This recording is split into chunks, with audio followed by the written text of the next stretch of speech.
it seems that little by little bit of bits here and there are starting to leak about this very convenient insurance policy that Erika Kirk had on Charlie, apparently, and is worth.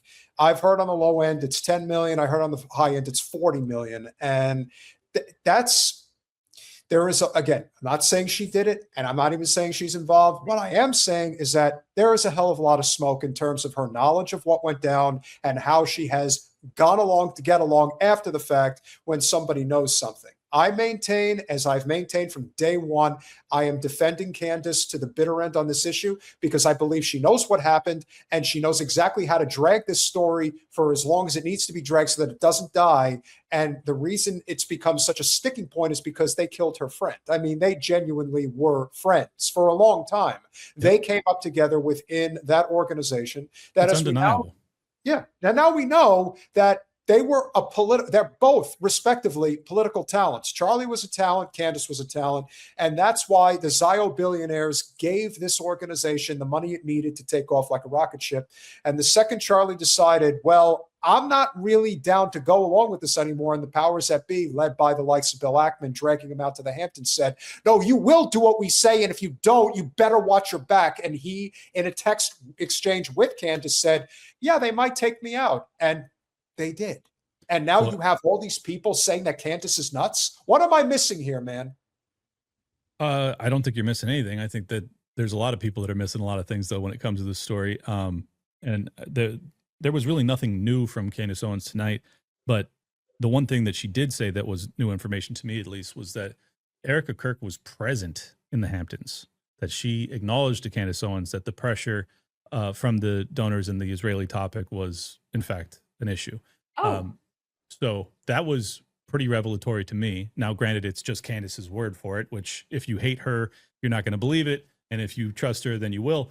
But regardless, that's a really big deal, because if she knew the pressure he was under, if she has his phone, which she also has claimed that the investigators inexplicably handed the phone back to her of her, murdered husband. And then she went on national TV lying overtly about there being no messages in his phone 48 hours prior or the day prior, notifying his head of security and a whole bunch of other people that he feared for his life, or the 2 days prior messages, which we have copies of thanks to Candace Owens, which demonstrated that, these pro-Zionist donors or Israeli donors were behaving in the most stereotypical ways possible, and he had no other choice but to leave the pro-Israel cause. Like, those are all things 48 hours before a man lost his life, and people want you to believe that that's irrelevant. I mean, anybody that tells you that that's irrelevant, it should just be not just dismissed on this topic, dismissed on every topic forever, because either they're a paid propagandist or their brains are broken, because that's a huge effing deal. Huge. Well, and remember, Jen, you said this at the very beginning when this went down. You said that as an attorney, you look at this and say, did they just plow over the crime scene? Did they just sweep this under the rug? Okay, there's so many problems with this. And this isn't I'm very confident that what they're saying happened did not happen. I know for sure that what they're saying happened is not what happened. I don't know exactly what happened. And it could range from he's not even dead all the way to, whatever method you want to say that they used to, pew him. And that's that, right? It could be any of that. I'd believe anything. Yeah. But I know that if you're not hiding something, you don't pave over a crime scene. You have a forensics report. You have an autopsy. You have a death certificate. You have a public burial situation. You have some things that are not present.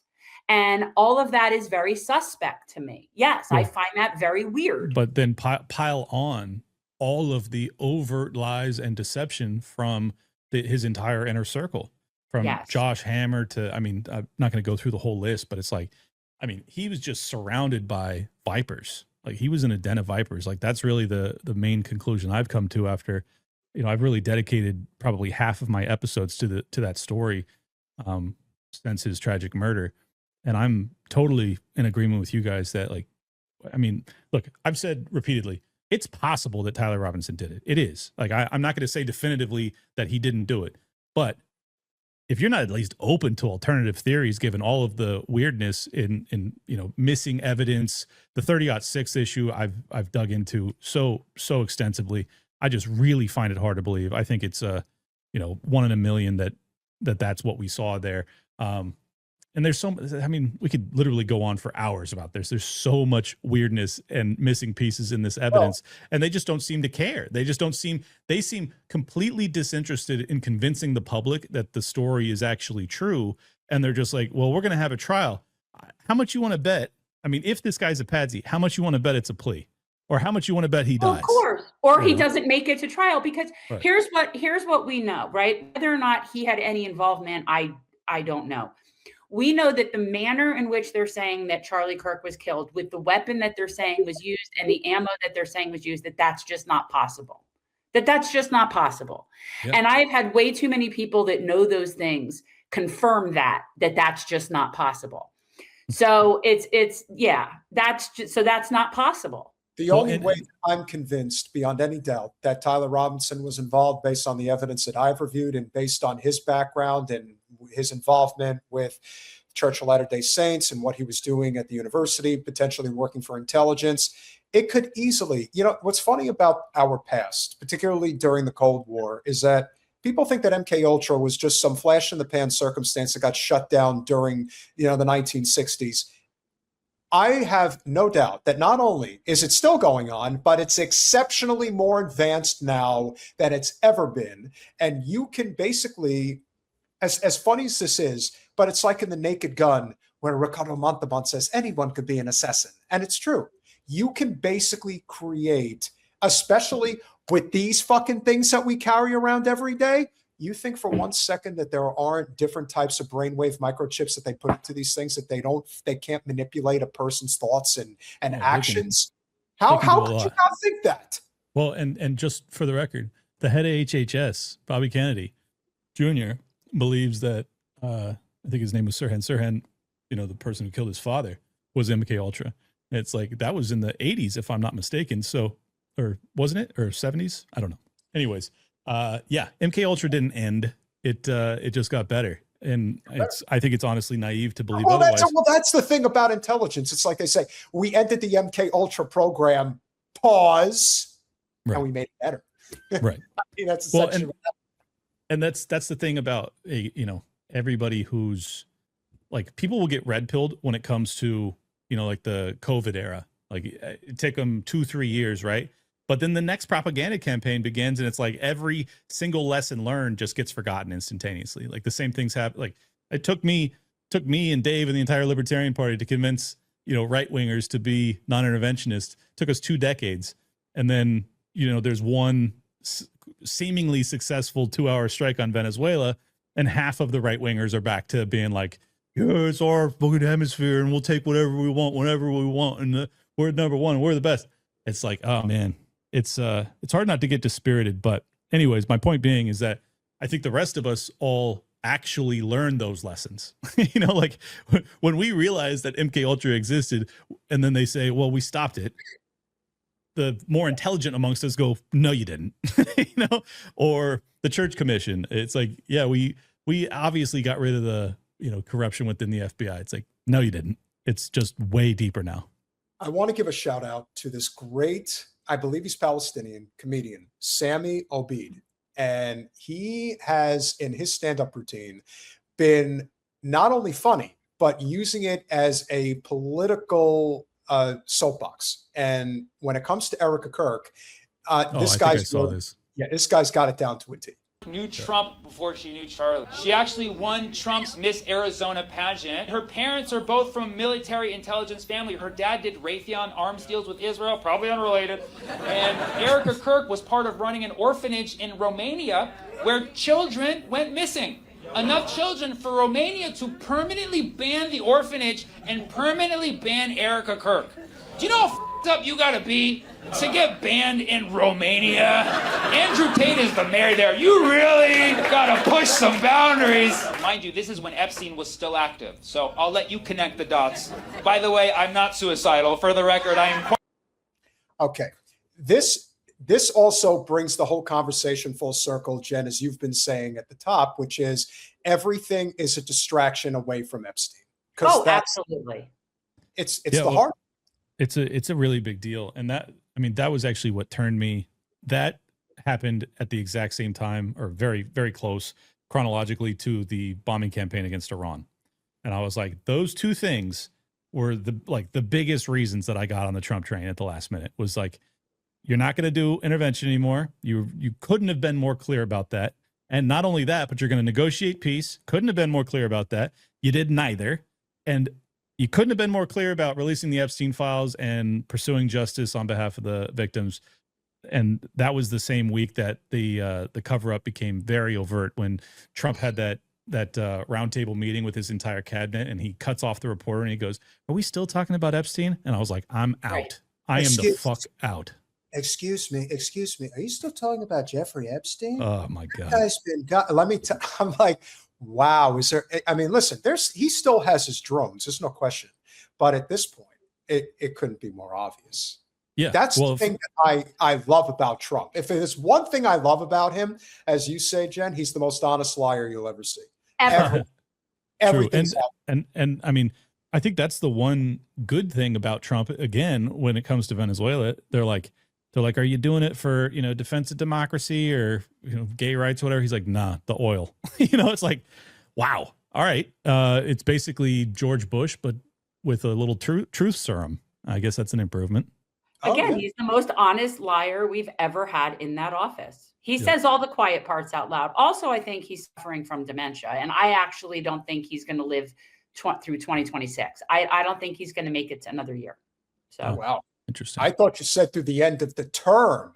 You can't even give him 3 years. You only want to give him I don't one. think he's going to make it this year. He's looking particularly bad. The past few weeks that I've been looking at him, he's looking particularly bad. He's slurring his words. He's having excessive saliva. He's leaning forward. He's falling asleep. He's falling asleep. He is showing so many signs of different types of things, whether it's dementia or suffering from a stroke or whatever it is. Something is way off. The bruises, all of it. It's all that. I'm going to disagree with you slightly, just because I thought for sure Joe Biden was going to die during his term. Well, there's that too. And he survived. So there is that. You have Walter Reed at your fingertips 24/7. That definitely helps a lot for sure. Yeah. They got Jimmy Carter to live to 100. Exactly. And they, Trump just put out his medical records yesterday. You don't believe those, Jen? No. Totally passed them. I passed the medical. I passed the exam. Did a really great job. My blood type is A++++. All right, here we go. Quite happy, okay? You heard it here. But the weirdest thing about Erika Kirk, she met Charlie Kirk not on Christian Mingle. She went in to interview at his company, Turning Point USA. He said that he fell in love right away. Now, 4 years later, he's dead. And she has now inherited Turning Point USA. She's doing podcasts on it too. Like, I'm so excited. Like, to my future wife, please wait 2 months after I die before doing a podcast. 3 months if it's my own. Come on. When you look at how fast she moved on, and then you look at how it started and how it ended. How it started was not romance. How it started was her going in for a job, and how it ended was her getting a promotion. So I'm just... Okay, so two things. Number one, it's so obvious that the job was a setup. It's pretty clear now that that's the case. And on top of everything else, I've never seen a person fake cry worse than her. And if that's not enough, doing it with hundreds of thousands of diamond-encrusted pieces of gold on her hands at the same time. Something's not right here. What's her, Jen? What's her name? Tammy Finn Baker. What's the Tammy Faye? Yeah, that's what everybody's saying she is. I'm like, yeah, that makes sense. Kind of, yeah. It's a cult. It's this ministry and a cult type of thing that she's like leading right now. She's a younger, more beautiful Tammy Faye Baker. I can see the corollaries for sure. I've been very hesitant to be critical of her, because if my read of her is wrong, then I'm basically condemning a widow. But everybody has to be honest about it. Like, it looks unbelievably bizarre. If it was my wife, and it's actually interesting because I have a very good ability to compare and contrast this issue personally, because my dad died like within weeks of Charlie Kirk dying. And I can just imagine, you know, if his wife or one of my relatives were to come out and just be like, yeah, we're taking over his business and this is so good, you know, and there's fireworks behind him. I'd be like, what are we fucking doing here? You know, like this is the craziest thing I've ever seen.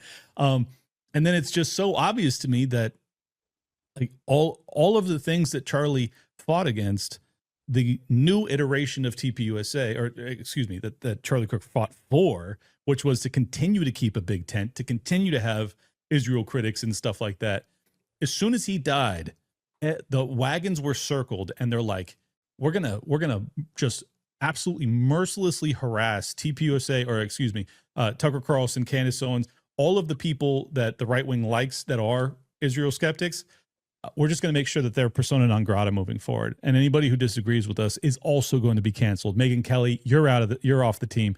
And it just, these are all things that Charlie would have opposed. And these are all people putting on his reputation, his life as a skin suit to make these arguments against people that he literally fought and arguably died for, to continue to platform them. And it's like, these people are just demons. That's the only conclusion I can come to. We'll finish it up. I'm just saying. It was probably Tyler. And in the end, like you said, could Tyler be a patsy in the sense that he may have committed the act under some type of an intelligence operation? At this point, I think anything's possible. But as I've said to Jen, as I say to the audience, as I say to you, the reason I am backing Candace and I don't let this story die is because, like I said, I really feel that in so many ways, this is the tip of the spear with the issue of Israel, because it has created a clear-cut division in right-wing politics, particularly those that are right populist like you, and those that are conservative, but even outright neoconservative, because it still exists, just like neoliberals. It doesn't matter. That's why Bill Kristol can go from the Republican Party to the Democratic Party and nobody blinks a fucking eye, because he does exactly what the State Department wants him to do. And he's one of many. And he's a Zionist on top of all that. So you can kind of see why they're trying to make Tucker, Candace, yourself, Dave Smith, who we really would love to get on here. I know he's your friend. You know, you bring him on with you. I don't care, whatever it takes. He is using his platform. And let me tell you, man, that last conversation, that last big one between him and the what I call the Temu knockoff of Ben Shapiro and Josh Hager. That was one. Ben Shapiro can go fuck himself. I hate That's Ben Shapiro. Two. Oh my God. How do you I'll teach you.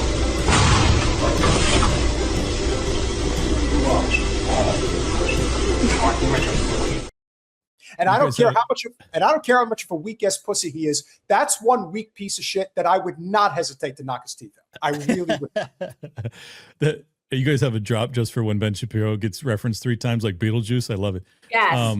Just to circle back to your point earlier, I forget which of you asked me. I think it was Jen, about whether or not we have enough of a movement to actually, you know, take things over politically and come together to push back against foreign influence, specifically Israeli influence.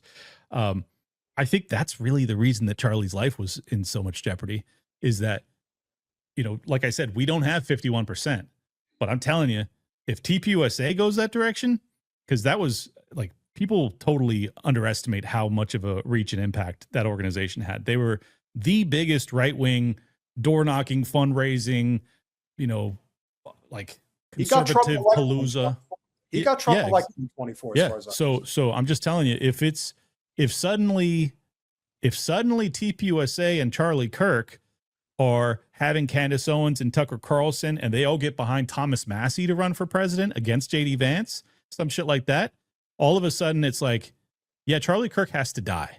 Like that's the type of mentality that these people would have. So guess what, man? And guess what? Jen and I would wholeheartedly support Thomas Massie for president. There you go. And that's the type of like crossing. And for the record, even if he were to run, like if his VP was Ro Khanna or something, I'd be like, yes, all right, let's do it. You know, let's do it.